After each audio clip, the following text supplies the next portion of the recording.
Yo, what's up mga kabok? Panibagong araw na naman para sa amin dalawa ni Ellie. Kaya samahan nyo kami sa daily routine namin. Ngayong umaga nga pala, ito ang almusal namin. Manok, corn beef, at sasamahan ko na nga ng 3 itlog. Habang naghihintay nga si Ellie ng almusal namin, pinag-cellphone ko muna siya. Para naman sa ganon, malibang muna siya. Tinignan ko nga kung anong ginagawa ng anak ko. Tapos nakita ko namimili na nga ng karakter sa Mobile Legend. Fast forward na nga tayo at sinimulan ko na ngang lutuin itong itlog. Oo, itlog nga dahil paborito nga ng anak ko yan. Pagkatapos ko ngang lutuin yung itlog, ininit ko na tong manok. Tapos sinunod ko na nga rin pala tong corn beef. Ito pala yung mga pagkain na tira namin kagabi. Pagkatapos ko ngang magluto, kakain na nga kami ni Ellie. Nung susubuan ko na nga yung anak ko ng pagkain, ayaw niya pa talagang isubo yung pagkain niya. Kukunin mo na daw niya yung tubig niya. Fast forward na nga tayo, nung nakuha na nga ng anak ko yung tubig niya, ito naging resulta. Ayaw pa rin talagang magpasubo. Dinadahilan naman niya ay naantok naman daw siya.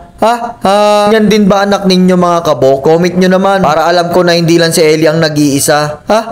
Nung nasubuan ko na nga yung anak ko dyan ng pagkain, pinapatype niya nga sa akin dyan yung gusto niyang panoorin. Yung Tom Sawyer. Kaya kamukha niya na si Tom Sawyer.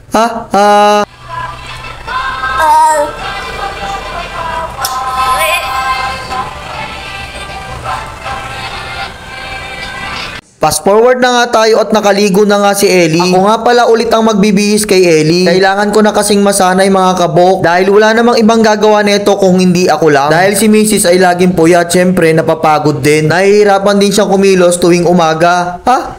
Kaya kailangan nating magtiyaga para sa pamilya natin. Malay nyo, balang araw, umasenso din tayo mga kabok. Tiwala lang tayo sa sarili natin at kay Lord. Habang nag-uusap nga kami ng anak ko dyan, umihikab pa talaga siya. Halatang antok pa. Matapos ko nga siyang mabihis, pinalabas ko na nga siya dahil inaantok pa siya. Number 2 ay number 3. Yan na, bilis. Labas na to, sige. Lila, number 3 yung huli. Fast forward na nga tayo at nandito na nga kami sa labas at sasakay na nga kami ng tricycle. Habang nasa tricycle nga kami, nag-uusap nga kami ni Ellie. Ay, yatin kita yung teacher Kasi, may play tayo Pwede tapos, okay. Fast forward na nga tayo at nandito na nga kami sa eskwelahan. Habang hinihintay nga namin dyan si teacher, tinuturo niya yung pila ng mga estudyante. At tinatanong niya kung nandun pa ba yung pinsan niya. Sabi ko nga sa kanya mukhang wala na, nakapasok na yata sa room. Habang naghihintay nga kami dito sa labas, kinakausap ko si Ellie. Wait kita, hintayin kita mamaya para mamaya mapiplay tayo ng Roblox. Kaya na si teacher. Ito na. Thank you ma'am.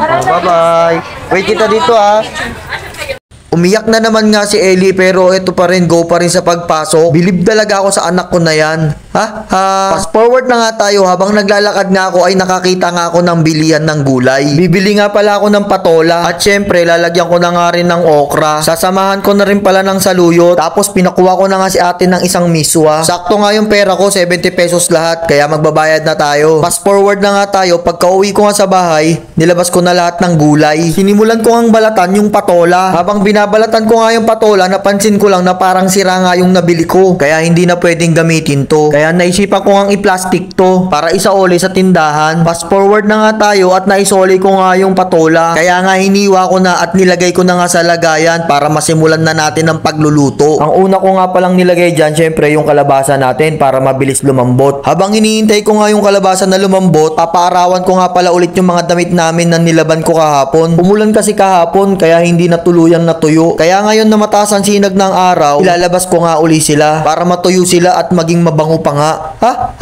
Fast forward na nga tayo at binalikan ko na nga itong kalabasa. I-check ko nga kung malambot na yung kalabasa natin. Malambot na nga yung kalabasa natin kaya ilalagay ko na yung okra. Isasabay ko na rin yung saluyot para magkatas na. Tapos konting asin. Tapos takpan lang natin to. Pagkalipas nga ng ilang minuto, kumukulo na. Kaya nga nilagay ko yung sibuyas na nakalimutan ko kanina. Tapos sinabay ko na nga yung patola. Syempre, sasabay ko na rin dyan yung miswa. Tapos lalagyan ko ng konting paminta. Fast forward na nga tayo at pinakuluan ko na nga pala yung ating gulay. Ito na nga pala yung finished product natin mga kabok. Kung napansin ninyo walang karne yung gulay natin, hindi ko talaga nilagyan yan mga kabok. Kasi mamaya pagkasundo ko sa anak ko at pag uwi namin dito sa bahay, syempre meron tayong ipiprito. Ito ang piprito natin mamaya, tilapia. Thanks for watching.